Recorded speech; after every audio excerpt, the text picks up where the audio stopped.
나는 포르투갈 사람이 담배를 사려고 차를 세웠을 때 혹시 마주칠까 두려워 처음 며칠 동안은 좀 더 일찍 집을 나섰다. 그리고 길 반대편 집들 앞에 들어선 파두나무 울타리에 몸을 숨기고 걸었다. 그것도 모자라 히우 상파울루 고속도로를 건너고 나서도 운동화를 계속 손에 든 채 공장의 커다란 담벼락에 붙다시피 해서 걸었다. 그러나 시간이 지남에 따라 이렇게 조심스럽게 행동할 필요가 없어졌다. 거리의 기억은 순간적인 것일 뿐이어서 파울루네 아들의 장난을 기억하는 사람은 그리 많지 않았다. 그 순간에만 파울루네 아들이에요. 파울루네 망나니 같은 아들 녀석이네요. 파울루네 집에 바로 그 말썽꾸러기 아들입니다. 라고 떠들어댔다. 한 번은 이런 말도 안 되는 소리도 지어냈다. 방구시 축구팀이 안다라이 팀에 완패했을 때 방구시 축구팀이 파울루네 아들보다 더 많이 얻어맞았다 라며 내게 빗대어 말한 것이었다. 때로는 길 한쪽에 주차된 그 망할 놈의 차 옆을 지나가야 할 적도 있었다. 그럴 때면 내가 커서 꼭 죽이기로 결심한 포르투갈 사람과 마주치지 않기 위해서, 그리고 방구시, 아니 세계에서 가장 멋진 차 주인의 우거지상과 마주치지 않기 위해서 걸음을 멈추어야 했다. 그가 며칠씩 보이지 않을 때도 있었다. 얼마나 다행인지 몰랐다. 아마 멀리 여행을 떠났거나 휴가를 보내고 있는 것이 분명했다. 그럴 때는 학교까지 편안한 마음으로 걸어갈 수 있었다. 그러나 그를 꼭 죽여야 하는지에 대해선 확신이 서지 않았다. 한 가지 확실한 것이 있다면 평범한 차에는 많이 매달려 봤어도 그의 차에 매달렸을 때만큼 그렇게 짜릿한 흥분과 귀가 타오르는 듯한 아픔을 느껴본 적은 없다는 사실이었다. 모든 일이 모두 순조롭게 지나갔다. 연을 날리는 계절이었다. 거리는 누구에게나 개방되어 있었다. 푸른 하늘은 낮에도 아름다운 색색의 별들로 빛났다. 바람의 계절에는 민기뉴도 뒷전이었다. 식구들이 나를 몹시 때리고 벌을 주느라고 가둬두는 때나 겨우 찾아가는 정도였다. 한 차례 맞고 나서도 또 맞게 되면 어찌나 아픈지 도망갈 엄두도 내지 못했다. 그런 때는 나의 왕 루이스와 함께 라임 오렌지 나무를 꾸며주었고 마구도 얹어주었다. 민기뉴는 힘껏 가지를 뻗으며 자라나 얼마 안 있으면 나를 위해 꽃을 피우고 열매를 맺어줄 수 있을 것 같았다. 다른 오렌지 나무들은 아주 느릿느릿 자랐지만 나의 라임 오렌지 나무는 에드문드 아저씨가 나를 두고 말했듯이 조숙했다.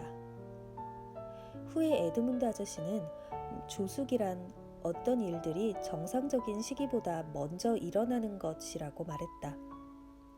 하지만 내 생각에는 아저씨가 이 말의 의미를 정확히 설명하지 못한 것 같다. 그것은 단지 앞서 일어나는 모든 것을 두고 하는 말이었다. 아무튼 나는 쓰다 남은 끈과 실을 가져다가 병마개를 여러 개 꿰어 민기뉴의 몸에 달아주었다. 민기뉴가 얼마나 아름다웠는지 직접 보지 않고서는 상상하기 힘들 정도였다. 바람이 불어 병마개들이 서로의 몸을 부딪히면 민기뉴는 마치 망아지 달빛에 올라 은빛 박차를 차고 달리는 프레드 톰슨처럼 보였다. 학교 생활도 재미있었다. 나는 모든 국가를 다 외웠다. 가장 긴 국가와 국기에 대한 노래, 그리고 자유의 노래 같은 것들을 모두 말이다. 자유여, 우리 위에 날개를 펴라. 내 생각에는 톰 믹스도 나처럼 이 노래를 좋아하는 것 같았다. 우리가 전쟁이나 사냥을 잠시 잊고 한가로이 말을 탈 때면 그는 내게 정중히 요청을 하곤 했다. 어이, 삐나제족 투사, 자유의 노래를 좀 불러보시오. 그러면 가냘픈 나의 목소리는 거대한 평원을 가득 채웠다. 그때의 목소리는 아리오발도 아저씨 조수로 일하는 화요일보다 훨씬 아름다웠다. 나는 화요일마다 기차를 타고 오는 내 친구 아리오발도 아저씨를 기다리기 위해 수업을 빼먹곤 했다. 그는 악보가 가득 든 자루 2개를 어깨에 메고 거리에서 바로 팔 악보를 손에 들고서 역 계단을 내려왔다. 우리는 언제나 그 악보들을 거의 다 팔 수 있었고 그 사실은 우리를 매우 기쁘게 했다. 학교에서는 쉬는 시간만 되면 구슬치기를 했다. 나는 구슬 도둑이라 불릴 정도였다. 백발백중이어서 거의 날마다 학교에 가져갔던 것의 3배가 넘는 구슬이 든 가방을 흔들며 돌아왔다. 나는 세실리아 빠임 선생님에게서 감동을 받았다. 선생님은 내가 동네에서 가장 못된 애라고 아무리 말해도 믿지 않았다. 나보다 욕을 더 잘하는 아이도 없고 나만큼 장난이 심한 아이도 없다는 사실을 믿지 않았던 것이다. 이런 것들을 전혀 믿지 않았다. 나는 학교에서 많은 천사였다. 한 번도 꾸지람을 들은 적이 없었다.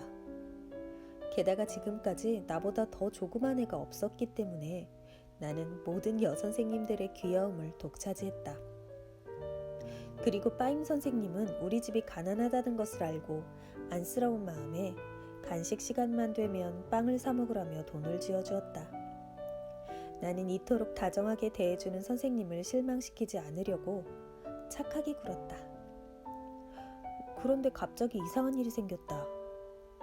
내가 평소대로 히우상파울루 고속도로를 지나고 있을 때였다.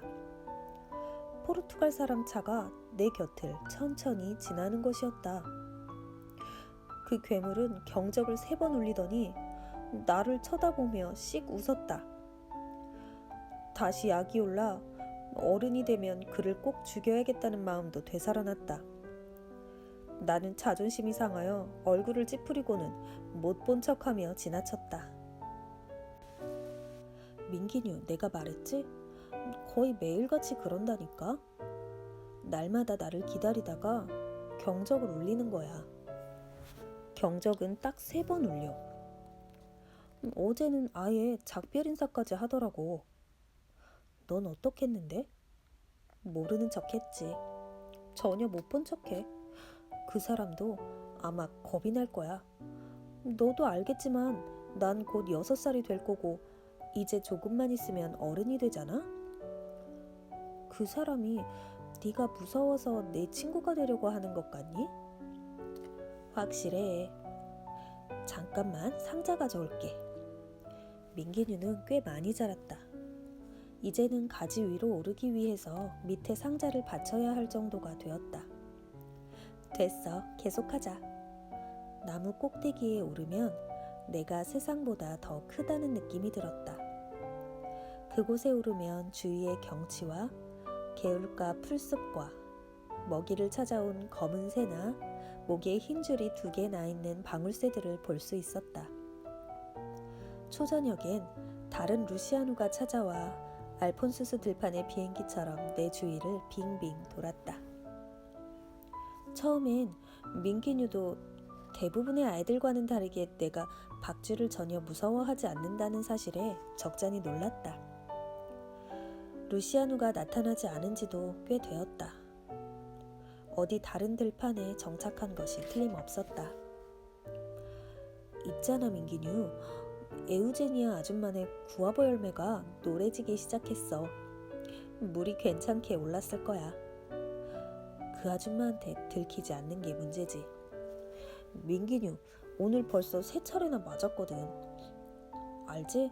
내가 여기 왔다는 건 내가 벌을 받고 있다는 뜻이야. 그러나 악마는 결국 나를 민기뉴에게서 내려와 파도나무 울타리로 가도록 만들었다. 오후의 산들바람은 구아버 향기를 내 코로 실어 날랐다. 아니, 향기가 나는 듯한 착각이 들게 했다. 여기서 살펴봐. 저기 저 닭장을 치워. 아무 소리도 안 나잖아? 악마가 계속해서 속삭였다. 바보야, 뛰어가. 아무도 없어. 아줌마는 이 시간이면 일본 여자네 가게에 채소 사러 간단 말이야. 베네딕트 아저씨? 무슨 소리야. 그 아저씨는 눈도 나쁘고 잘 듣지도 못해. 아저씨가 눈치채더라도 충분히 도망칠 수 있어. 나는 울타리를 끼고 개울가로 갔다. 그리고 마음을 정했다. 그 전에 민기뉴에게 소리를 내지 말라는 신호를 주었다. 내 심장은 이미 방망이질을 치고 있었다. 에우제니아 아줌마는 장난이 아니었다. 하나님도 못 말릴 정도의 수다쟁이였던 것이다. 내가 한 발 한 발 다가가고 있을 때 그녀의 커다란 목소리가 부엌 창문에서 들렸다. 무슨 짓이냐? 난 공을 주우러 왔다든가 하는 거짓말로 둘러댈 생각은 하지 못하고 꽁무니가 빠져라 달려서 펄쩍 개울가로 뛰어들었다. 그러나 그곳에는 또 다른 무엇이 나를 기다리고 있었다. 얼마나 아팠던지 비명이 절로 나올 정도였다. 그러나 그랬다가는 매를 2번이나 더 맞을 형편이었다. 벌을 받다가 도망쳤기 때문에 1번, 그리고 남의 구워버 열매를 훔치려다가 왼발에 유리 조각이 박힌 것 때문에 1번 해서 2번을 맞게 될 것이 뻔했다. 그래서 있는 힘을 다해 꾹 참았다. 너무 아파 아득해진 정신으로 유리 조각을 빼냈다. 낮은 신음소리를 토하며 피가 더러운 개울물과 섞이는 것을 보았다. 어떡하지? 눈에 눈물이 가득 고였지만 나머지 유리 조각도 빼냈다. 하지만 피를 어떻게 멈추어야 하는지는 알 수가 없었다. 단지 아픔을 줄이기 위해 발 뒤꿈치를 꽉 잡았다. 무조건 참아야 했다. 이미 저녁이 다 되어 엄마, 아빠, 그리고 랄라 누나도 곧 돌아올 참이었다. 그들 중 누군가가 나를 발견한다면 회초리 찜질이 시작될 참이었다. 어쩌면 3사람이 번갈아가며 회초리를 들지도 몰랐다. 나는 정신이 멍했지만 울타리 너머 라임 오렌지 나무 밑까지 깡충발로 가 앉았다. 아직 아픔은 전혀 가시지 않았지만 토하고 싶은 기분은 가라앉아 있었다. 망 좀 봐줘, 민기뉴. 민기뉴는 잔뜩 겁먹은 표정이었다.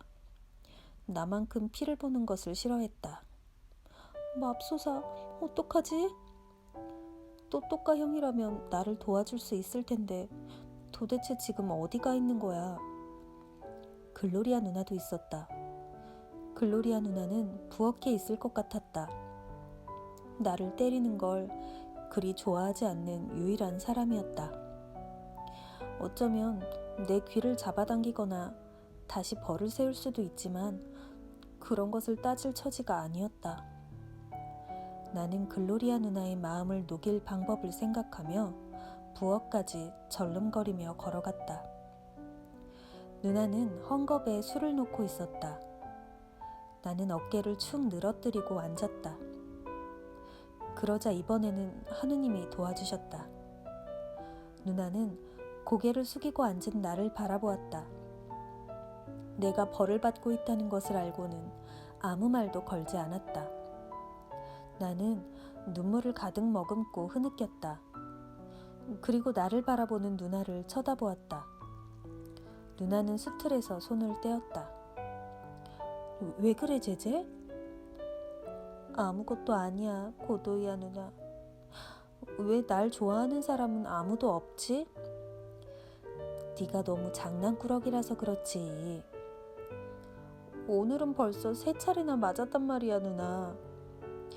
그래서 안 맞아도 될 걸 맞았단 말이야? 아니, 그래도 날 좋아하는 사람은 아무도 없어. 아무 일도 아닌 일에도 덮어놓고 때리기부터 한단 말이야. 15살 글로리아 누나의 마음이 동요하기 시작했다. 그걸 눈치챌 수 있었다.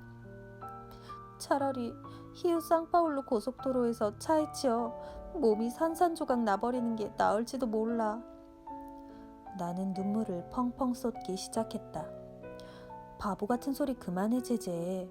난 널 무척 좋아해. 거짓말하지 마. 좋아한다면서 어떻게 오늘 사람들이 또 날 때리도록 내버려둘 수가 있어? 이제 어두워서 장난도 더 칠 수 없고 그러면 매맞을 일도 없잖아.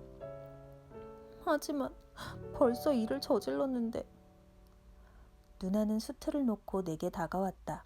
그리곤 피에 흠뻑 젖어있는 내 발을 보고 비명을 질렀다. 맙소사, 아가 어디서 그랬어? 시작부터 승리한 거나 다름없었다. 누나가 내게 아가라고 할 때는 내가 안전하다는 징조였다. 누나는 나를 안아 의자에 앉혔다. 그리고 재빨리 소금물이 든 대야를 가져다가 내 발치에 놓고 무릎을 꿇었다. 많이 아플 거야, 제재. 지금도 엄청 아파. 세상에, 손가락 3개 정도는 베었어. 어쩌다 이런 거야, 제재.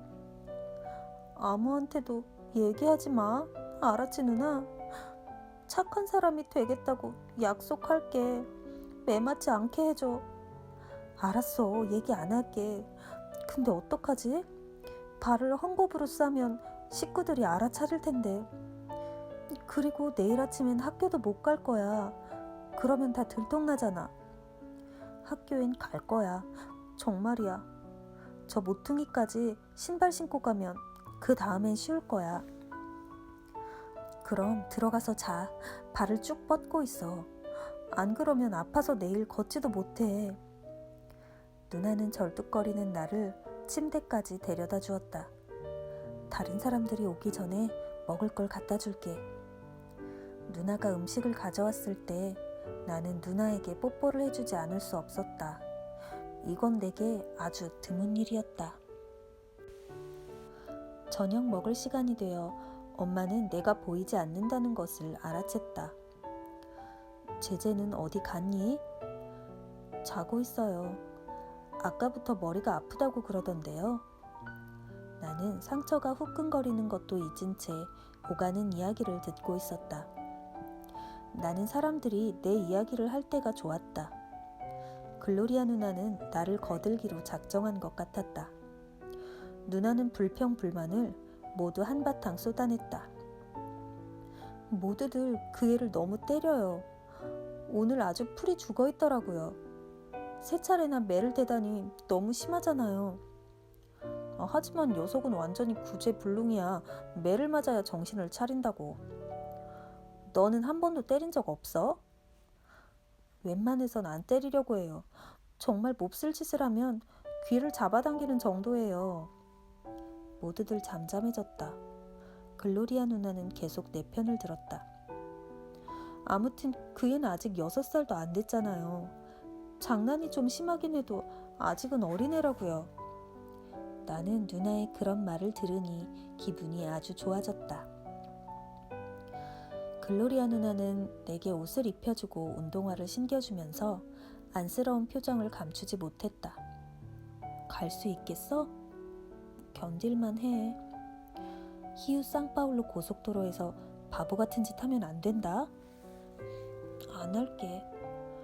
어제 말한 건 진심 아니지? 거짓말이야. 근데 아무도 날 좋아하지 않는다고 생각하니까 좀 속이 상해. 누나는 내 더벅머리 금발을 쓰다듬으며 나를 보내주었다. 난 거리에 나갈 때까지만 참으면 될 거라고 생각했다. 신발을 벗으면 아픔이 가실 것 같았다. 그러나 발이 직접 땅에 닿으니 공장 벽에 기대어 천천히 가지 않으면 안 될 정도였다. 이렇게 해선 도저히 학교에 도착하지 못할 것 같았다. 그때 이상한 일이 벌어졌다. 자동차 경적이 3번 울렸다. 재수없는 놈. 남은 아파 죽을 지경인데 그것도 모자라 약을 올리려 하다니. 차는 내 곁에 바짝 멈춰섰다. 그가 몸을 쑥 내밀고 물었다. 꼬마야, 발을 다친 거냐? 남이 간섭할 일이 아니라고 생각했다. 그래도 그가 요 녀석이라고 부르지 않아 아무 대꾸도 않고 몇 걸음을 더 걸었다. 그는 다시 시동을 걸어 차를 몰아 내 곁을 지났다. 차는 차선을 약간 벗어나 비스듬히 벽에 붙으며 내 길을 가로막았다. 그 사람이 문을 열고 내렸다. 그의 커다란 몸집에 기가 죽은 나는 한 걸음 물러섰다. 많이 아프니, 꼬마야? 나를 때렸던 사람이 그렇게 다정하고 친근하게 말할 수 있다는 게 믿기지 않았다. 그는 더 가까이 다가와서 뚱뚱한 몸을 굽혀 내 얼굴을 들여다보았다. 아주 부드러운 미소를 짓고 있었다. 그 다정함이 내게 전염되는 것 같았다. 보아하니 심하게 다친 모양이구나. 어쩌다 그랬니? 나는 대답을 하려다가 약간 울먹이고 말았다.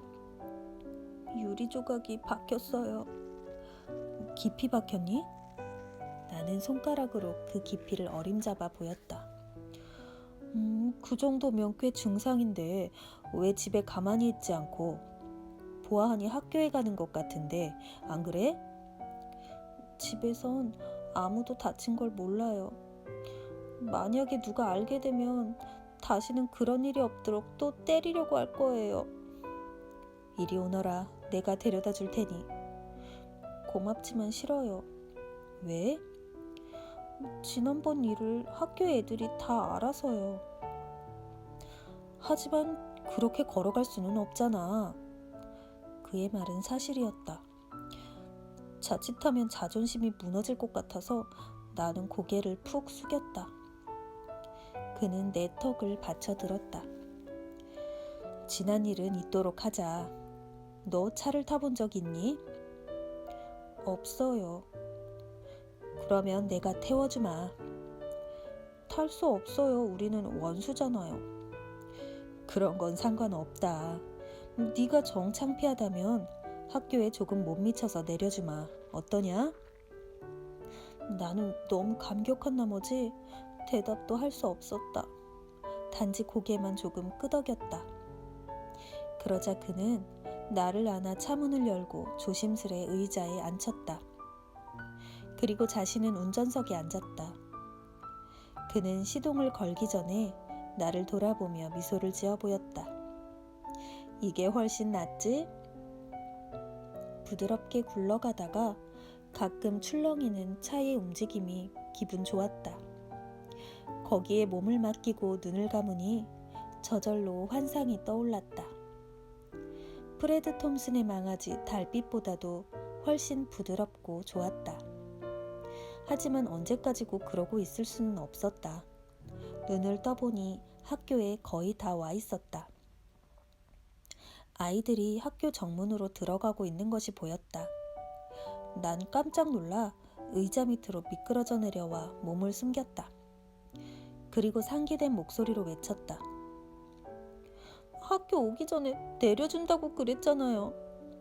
생각을 바꿨다. 네 발을 그렇게 두어서는 안 되겠어. 파상풍에 걸릴지도 몰라. 난 이 근사하고 어려운 단어의 뜻이 무엇인지 묻고 싶었다.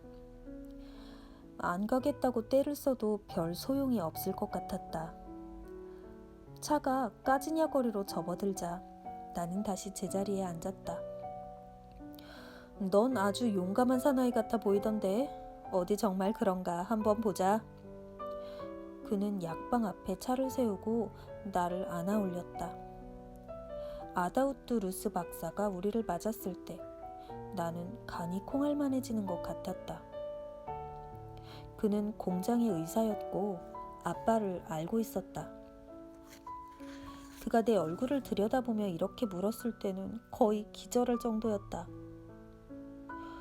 너 파울로 바스콘셀로스네 아들 아니냐? 그렇지? 아빠는 일자리 구했니? 아빠가 실업자라는 사실을 포르투갈 사람이 알게 된 것이 부끄러웠지만 대답을 피할 수는 없었다. 지금 구하고 있어요. 여러 군데 말씀해 놓았대요. 자, 그럼 어디 한번 볼까? 그는 상처에 감긴 헝겊을 풀더니 놀라서 하는 소리를 냈다. 나는 울음이 나와 입을 삐죽 내밀었다. 그러자 포르투갈 사람이 재빨리 다가와 나를 뒤에서 잡아주었다. 박사와 포르투갈 사람이 하얀 시트가 깔린 진찰대 위에 나를 앉혔다. 박사가 수술 기구들을 잔뜩 들고 나타났다. 난 떨리기 시작했다. 그러나 포르투갈 사람이 가슴을 내 등에 대고서 두 손으로 내 어깨를 힘차고 따뜻하게 감싸주자 더 이상 떨리지 않았다. 조금만 참아. 치료가 끝나면 음료수랑 케이크를 사주마. 울지 않으면 영화배우 사진이 박힌 사탕도 사주마. 그 말에 있는 용기를 다 내었다. 눈물이 났지만 박사가 하는 대로 가만히 내버려 두었다. 박사가 상처를 꿰매고 파상풍 주사까지 놓았다. 토하고 싶었으나 그것마저도 참았다. 포르투갈 사람은 아픔을 조금이나마 나누려는 듯 나를 힘껏 껴안아 주었다. 그리고 땀에 흠뻑 젖은 내 얼굴과 머리를 자신의 손수건으로 닦아주었다. 영원히 끝날 것 같지 않던 치료가 끝나가고 있었다. 나를 차로 데려가는 그의 얼굴에는 만족한 기색이 역력했다. 그는 내게 약속한 것을 모두 사주었다. 그러나 나는 별 의욕이 없었다. 마치 발끝을 통해 내 정신이 모두 뽑힌 것 같았다. 이래가지고는 학교에 갈 수 없겠다, 꼬마야. 자동차 안에서 나는 운전에 방해가 될 정도로 그의 곁에 바싹 붙어 앉아 그의 팔을 쓰다듬었다. 집 근처까지 데려다 주마. 집에는 알아서 둘러대거라. 쉬는 시간에 다쳐서 선생님이 약방에 데려다 주셨다고 하든지. 나는 알았다는 듯 그를 쳐다보았다. 넌 아주 용감한 사내야, 꼬마야. 난 아픈 가운데서도 웃어 보였다.